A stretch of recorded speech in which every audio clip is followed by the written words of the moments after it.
मैं गिरिराज प्रसाद मीणा, प्राध्यापक राजनीति विज्ञान, राजकीय वरिष्ठ उपाध्याय संस्कृत विद्यालय दौसा।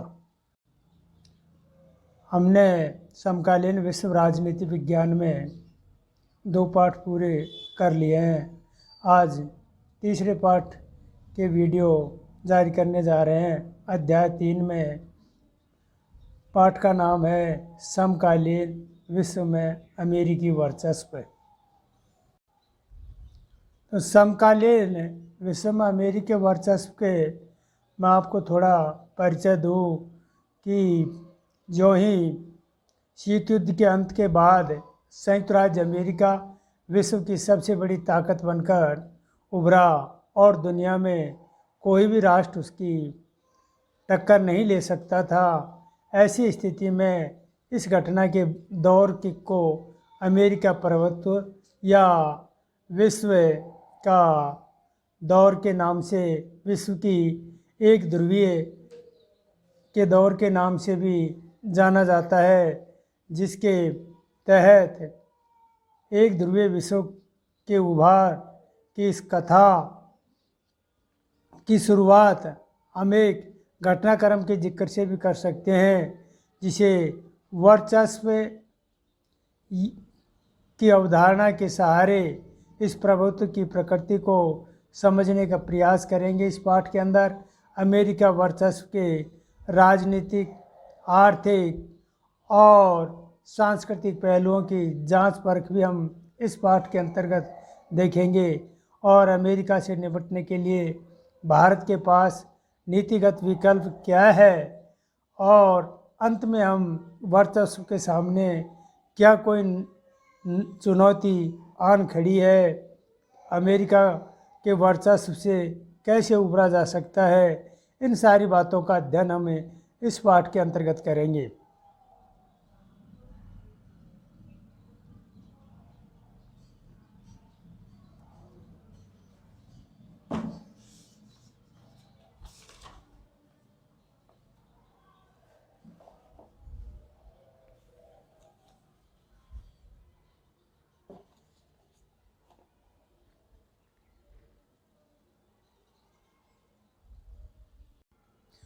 आज हम तीसरे अध्याय के अंतर्गत समकालीन विश्व राजनीति में पढ़ेंगे। समकालीन विश्व राजनीति के तहत मैं इसका थोड़ा आपको परिचय दूँ। परिचय में बताऊं कि शीत युद्ध के अंत में संयुक्त राष्ट्र अमेरिका विश्व की एक सबसे बड़ी शक्ति के रूप में उभरा और दुनिया के अंतर्गत अमेरिका का यह प्रभुत्व एक ध्रुवीय विश्व का दौर कहा जाता है। इस अध्याय में हम अमेरिका के प्रभुत्व की प्रकृति, विस्तार, सीमाओं को समझने की कोशिश करेंगे। इससे पहले खाड़ी युद्ध से लेकर अमेरिका अगुवाई के हमले की घटनाओं का भी इस अध्याय में सिलसिला रहेगा। एक ध्रुवीय विश्व के उभार को किस रूप में हम शुरुआत करके इस घटना चक्र का हम जिक्र करेंगे और इसे वर्चस्व की अवधारणा के सहारे प्रभुत्व की प्रकृति को समझने का प्रयास करेंगे। अमेरिका वर्चस्व के राजनीतिक, आर्थिक विभिन्न पहलुओं की जांच पर करके इसके नीतिगत क्या है और इसके विकल्प क्या हैं, इन बातों को भी हम इस पाठ में समझेंगे तथा अमेरिका वर्चस्व के सामने क्या कोई नई चुनौती है, अमेरिका वर्चस्व से कैसे उभरा जा सकता है, इन सारी बातों का हम इस पाठ के अंतर्गत जानकारी प्राप्त करेंगे।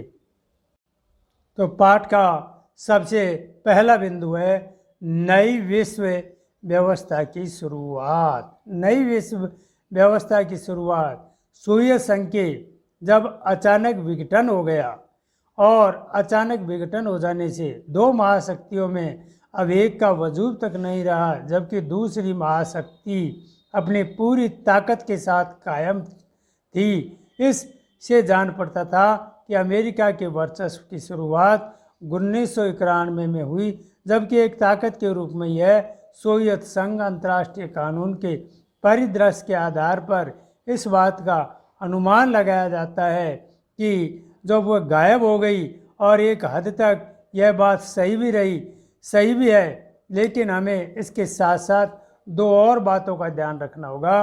पहली बात तो यह है कि अमेरिका के वर्चस्व के कुछ जो पहलू हैं, उन पहलुओं का इतिहास 1991 तक ही सीमित नहीं है, बल्कि ये तो दूसरे विश्व युद्ध की समाप्ति के पश्चात ही इस जारी रहा है, और 1991 से वर्चस्व की ताकत के रूप में हमें बर्ताव करना नहीं शुरू किया। दरअसल यह बात भी बहुत बाद में जाकर साफ हुई कि दुनिया में वर्चस्व में की जा रही है। इसी प्रक्रिया के तहत 1990 के अगस्त में कुवैत पर एक हमला किया गया और बड़ी तेज़ी से उस पर कब्जा कर लिया। इराक को समझाने बुझाने की तमाम राजनीतिक कोशिशें नाकामयाब रही। इराक ने कुवैत पर हमला कर दिया और उसे समझाया भी गया, लेकिन इराक ने ये कुवैत पर हमला किया, उसमें किसी की नहीं मानी और उसकी समझाइश की कोशिशें भी नाकाम रही, जिसके परिणाम स्वरूप वहाँ संयुक्त राष्ट्र संघ ने भी उसे कुवैत को मुक्त करने के लिए बल प्रयोग की अनुमति दे दी। शीत युद्ध के दौरान ज़्यादातर मामलों में जो संयुक्त राष्ट्र संघ ने चुप्पी साध रखी थी, अब एक नाटकीय फैसला लिया और इस नाटकीय फैसले के तहत उसने मुक्त कराने के लिए कुवैत को अनुमति दे दी सैन्य शक्ति का प्रयोग करने के लिए। तो अमेरिका के राष्ट्रपति जॉर्ज बुश ने इसे नई विश्व व्यवस्था की संज्ञा दी। अमेरिका राष्ट्रपति जॉर्ज बुश ने नई विश्व व्यवस्था की संज्ञा दी और 34 देशों की मिली हुई सैनिक शक्ति ने इसे के विरुद्ध एक मोर्चा खोला और इसे परास्त कर दिया। इसे प्रथम खाड़ी युद्ध भी कहा जाता है। प्रथम खाड़ी युद्ध किसे कहा जाता है? 34 देशों ने कुवैत को मुक्त कराने के लिए इराक के विरुद्ध जो संयुक्त मोर्चा खोला था, इसे हम खाड़ी युद्ध के नाम से भी जानते हैं और संयुक्त राष्ट्र संघ ने इसे सैन्य अभियान को ऑपरेशन डेजर्ट स्टॉर्म के नाम से कहा। इस प्रकार से अब जब ये युद्ध इनके बीच में सैन्य अभियान शुरू हो गया, तो उसमें सैन्य अभियान में 34 देशों की मिलीजुली सेना थी, लेकिन केवल अमेरिका की ही 75% सैनिक थे और राष्ट्रपति सद्दाम हुसैन का ऐलान था कि यह 100 जंगों की एक जंग साबित होगा। लेकिन इराक की सेना युद्ध में जल्दी हार गई और उसने कुवैत से हटने के लिए इराकी सेना को मजबूर होना पड़ा। प्रथम खाड़ी युद्ध से अब ये बात जाहिर हो गई कि बाकी देश अमेरिका से सैन्य शक्ति में बहुत पीछे है और अमेरिका बहुत आगे है। बड़े विज्ञापनी अंदाज में अमेरिका ने इस युद्ध को तथा कथित स्मार्ट बमों का प्रयोग किया और इसके चलते कुछ पर्यवेक्षकों ने इसे कंप्यूटर की संज्ञा दी। अर्थात अमेरिका ने तो स्मार्ट बमों का प्रयोग किया और कुछ वैज्ञानिकों ने इसे कंप्यूटर युद्ध की संज्ञा दी। कंप्यूटर युद्ध की संज्ञा क्यों दी? कंप्यूटर युद्ध की संज्ञा इसलिए दी क्योंकि इसे लोगों ने घर बैठे ही देखा था युद्ध को, और इस युद्ध में अमेरिका ने मुनाफा भी कमाया था, क्योंकि युद्ध में जितनी रकम खर्च हुई थी अमेरिका की, उससे कहीं ज़्यादा रकम उसे जर्मनी, जापान और सऊदी अरब देशों से मिल गई। इस प्रकार से ये प्रथम खाड़ी युद्ध दौर शुरू हुआ और ख़त्म हुआ और उसके पश्चात अमेरिका में भी प्रशासन में राष्ट्रपति पद पर बिल क्लिंटन जीत गया था 1992 में, और उस समय वह लगातार 1992 में तथा 1996 में 2 बार अमेरिका का राष्ट्रपति रहा और उसके परिणाम स्वरूप उसके काल को क्लिंटन का दौर कहा जाता है।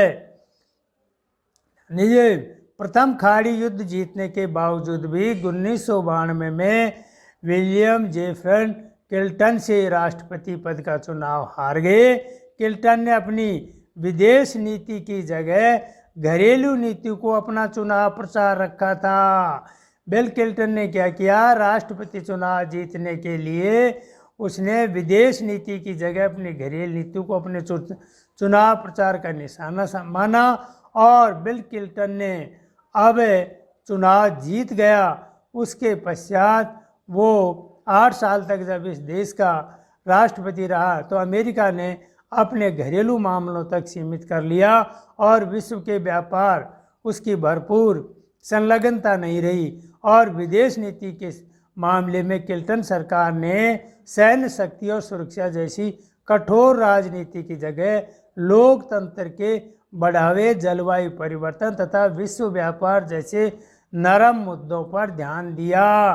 विद्यार्थियों, बिल क्लिंटन ने सैन्य शक्ति और सुरक्षा जैसी कठोर राजनीति की जगह लोकतंत्र के बढ़ावे, जलवायु परिवर्तन और विश्व व्यापार नीति जैसे संसाधनों की तरफ उसने अपना ध्यान आकर्षित किया, जिसे बहरहाल क्लिंटन के दौर में अमेरिका जब तक फौजी ताकतों का इस्तेमाल किया जा रहा था, इस तरह एक बड़ी घटना हुई और 1999 में अपने प्रांत कोसोवो में यूगोस्लाविया ने अल्बानिया लोगों को आंदोलन कुचलने के लिए सैन्य कार्रवाई की। इस सैन्य कार्रवाई के 2 महीने तक बमबारी हुई और स्लोबोदान मिशोलियन की सरकार गिर गई। अब कोसोवो पर नाटो की सेना काबिज हो गई और क्लिंटन के दौर में एक दूसरी बड़ी सैन्य कार्रवाई और हुई थी और वो हुई थी नेरोवा केन्या और दार एस सलाम तंजानिया में अमेरिका दूतावासों पर बमबारी के जवाब में 1998 में आतंकी इस्लामी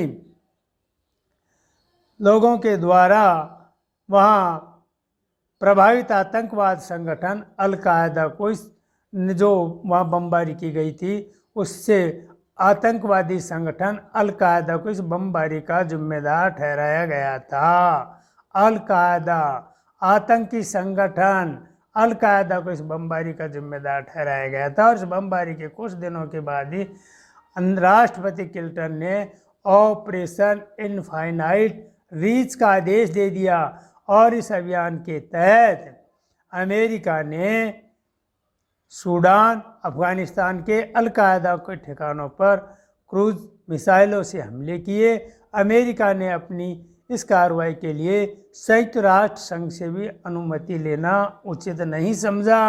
अंतर्राष्ट्रीय कानून की उसने परवाह नहीं की। अमेरिका के ऊपर आरोप भी लगाए कि उसने अपने इस अभियान से कुछ ऐसे नागरिकों के ठिकानों पर भी निशाना साधा है जिनका आतंकवाद से कोई लेना देना नहीं है, लेकिन अमेरिका ने पीछे मुँह करके नहीं देखा। उसके पश्चात एक नई घटना आ गई जिसे हम 9/11 और आतंकवाद के विरुद्ध विश्वव्यापी युद्ध कहते हैं।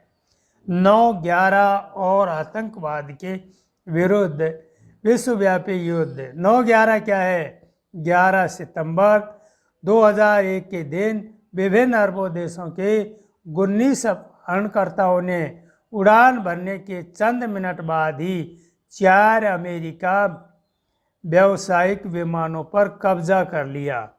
4 विमानों पर अपहरणकर्ताओं ने इन विमानों को अमेरिका की जो महत्वपूर्ण इमारतें थी उनकी सीध में उड़ा कर ले गए और 2 विमान तो न्यूयॉर्क में स्थित जो ट्रेड सेंटर था, वर्ल्ड ट्रेड सेंटर था, उसके उत्तर और दक्षिणी हिस्सों में टकरवा दिए।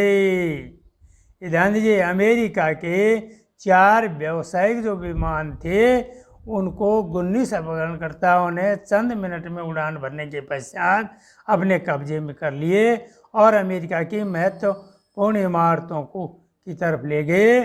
तो 2 विमानों को तो उसने न्यूयॉर्क में वर्ल्ड ट्रेड सेंटर के उत्तर और दक्षिणी टावरों से टकरा दिए और एक विमान को अर्गालिया स्थित पेटांगनों में टकराया तथा एक पेटांगना में अमेरिका रक्षा विभाग का मुख्यालय। चौथा विमान अमेरिका के कांग्रेस की मुख्य इमारत से टकराना था, लेकिन यह विमान एक वनसेविक गांव में एक खेत में गिर गया। जो ये घटना घटी इसी को 9/11 कहा जाता है, क्योंकि अमेरिका में महीने को तारीख से पहले लिखा जाता है, इसलिए इस घटना को 9/11 के नाम से जाना जाता है। इसी के घटना के पश्चात जब ये घटना घटी तो अमेरिका सेना ने पूरे विश्व में गिरफ्तारियां शुरू कर दी और पूरे विश्व में गिरफ्तारियां शुरू करने के पश्चात अमेरिका ने 9/11 के जवाब में फ़ौरन कदम उठाते हुए भयंकर कार्रवाई की और बिल क्लिंटन की जगह रिपब्लिक पार्टी से जॉर्ज डब्ल्यू बुश राष्ट्रपति बने थे। जॉर्ज डब्ल्यू बुश ने पूर्ववर्ती राष्ट्रपति HW के ही पुत्र थे और उसने क्लिंटन के विपरीत बुश ने अमेरिका हितों को लेकर कठोर कार्रवाई करने का आधार रवैया अपनाया और अपने हितों को बढ़ावा देने के लिए क्लिंटन ने इस प्रकार की स्थिति में काफ़ी कुछ मजबूत पक्ष रखने का प्रयास किया, जिसके तहत अलग अलग देशों में उसने सेनाएं भेजी और अलग अलग देशों में सेना भेज करके अलग अलग स्थानों पर युद्धों में बिना किसी वजह से बिना किसी से पूछे उसने सारी कार्रवाई अपने स्तर पर करने का प्रयास किया। ऐसी स्थिति में वहाँ युद्धों की स्थिति रही, जिसके परिणाम स्वरूप क्लिंटन के समय में जब ये सारी स्थितियाँ आई और उसमें अलग अलग लोगों को अलग अलग देशों में जो भेजा गया, वहाँ खुफिया एजेंसियों को या क्यूबा के निकट अनेक ऐसे ठिकाने थे जहाँ उन लोगों को बंदी बनाया गया जिसका किसी को पता नहीं था, न ही उन्हें किसी नागरिकों को बंदी जो बनाए थे अंतर्राष्ट्रीय कानून की सुरक्षा प्राप्त थी, न ही अपने देश या अमेरिका के कानून की, और यहाँ तक कि संयुक्त राष्ट्र संघ के व्यक्तियों को भी कैदियों से मिलने की अनुमति नहीं थी। इस प्रकार से घटना रही। अब अगला दौर हमारा है इराक पर आक्रमण। इराक पर आक्रमण के लिए 2003 में 19 मार्च को अमेरिका के द्वारा इराक पर आक्रमण किया गया था। इराक पर जो आक्रमण किया गया था 2003 के 19 मार्च को अमेरिका ने ऑपरेशन इराकी फ्रीडम की कूटनीति से काम लिया और सैन्य हमला किया। अमेरिका ने इसे आक्रमण को लंस आतंकवादियों के महदरोज में 40 से ज़्यादा देश इसमें शामिल थे। संयुक्त राष्ट्र संघ ने इराक पर हुए हमले की अनुमति नहीं दी थी। दिखावे के लिए कहा गया था कि सामूहिक संहार से हथियारों को बनाने से रोकने के लिए इराक पर हमला किया गया और इराक के सामूहिक संहार के मौजूदगी में वहाँ कोई हथियारों का प्रमाण भी नहीं मिला था।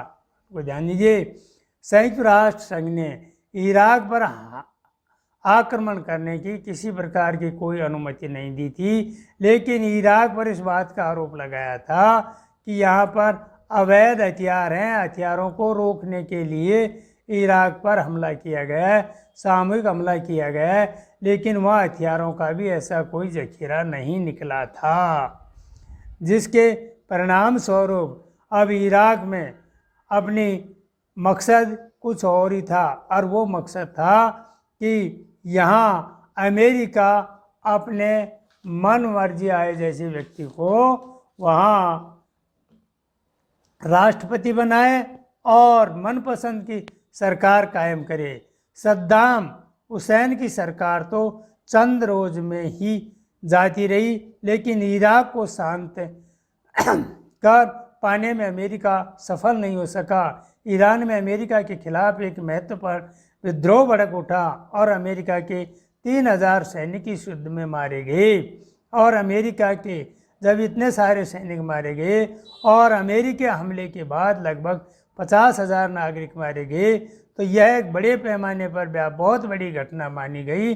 और इसका महत्वपूर्ण अर्थ था इराक में अमेरिकी हमला सैन्य राजनीतिक धरातल पर एक असफल सिद्ध हुआ।